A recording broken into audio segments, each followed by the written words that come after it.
All right, everybody, here's my final module. That's the infographic on our improvement plan here at HSTW. My two categories are social emotional growth and graduation rate. So as you can see, I've broken them down into two columns here. On the left-hand side, I'll talk about social emotional growth. So to start, currently we have no real data on this. Okay, of course we have classroom observations, and individual instructors and paraeducators could give feedback, but again, that's not very organized and very specific. So we must start a new data collection system that's very precise and will be carried over into every classroom, and every teacher would complete the same thing. So we're all, looking at the same exact data. Secondly, we want to get some surveys from prior graduates. Okay, again, we want to gauge where they felt they were at in preparation from their high school days for the college or career workforce. Okay, and again, those need to be streamlined so they're all the exact same. Those pieces of data would obviously be then collected, and a lot of other work would go into it. From there, we would have teachers in every single classroom start collecting and publishing data on social emotional growth and career readiness, okay, higher ability aspects. So this would not be something that would factor into their GPA at this time. Okay, those things need to be specifically what they actually know, what skills they have, how they've mastered the standards. But this is something that can definitely take into account. We can measure it and we can show growth over a period of time. Again, this is not something to be publicized for everyone, but for their parents and guardians, that's something we want to look at. Something, again, that's very precise in every single classroom for teachers to give feedback to parents on. Okay, so I'll switch over here to the graduation rate side.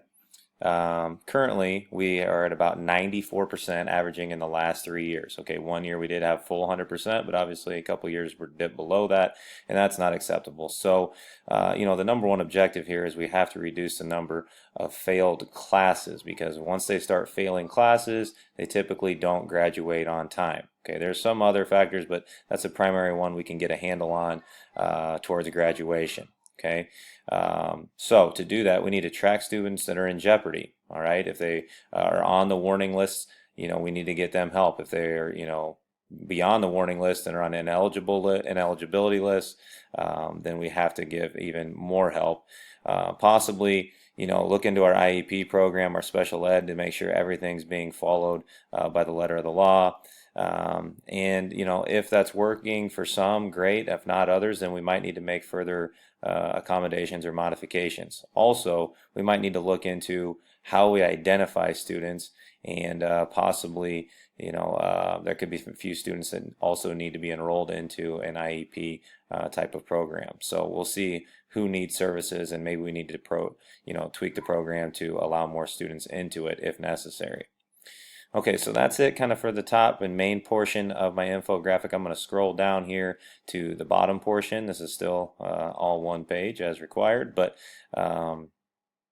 here is the bottom portion. Okay, so what can be done or other steps for continued improvement as I list it.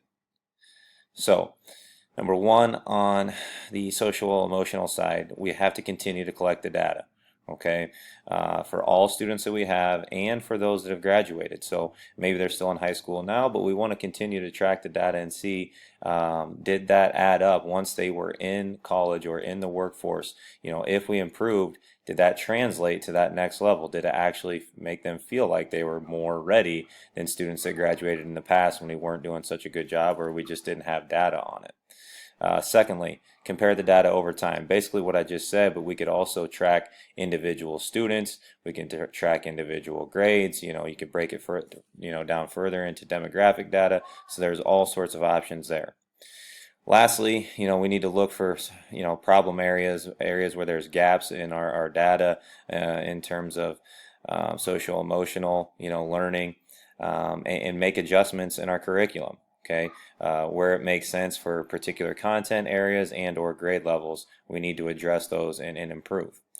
Okay, and then so then other areas of continued improvement or other steps we need to have for graduation is address any potential issues in the SPED department. Maybe that's personnel, maybe that's instruction, maybe that's working relationships with the classroom teachers. We need to look at all those areas. Secondly, we have an alternative school, so that's a really nice luxury for us to have, where students basically can get kind of caught up and get specific individual attention, and take classes from other outside resources that allow them to possibly get back on track and graduate on time. So with that said too, our last step here is find other credit recovery courses. Okay, these are typically online for students that have failed classes and they're getting behind schedule for when they should graduate. So that's my infographic. Those are my main steps. I'll take you back up to the top here. Okay. Again, thank you for watching. I hope you've learned something about our school district and the steps we're taking to improve in these two particular areas. Thanks, and good luck to all.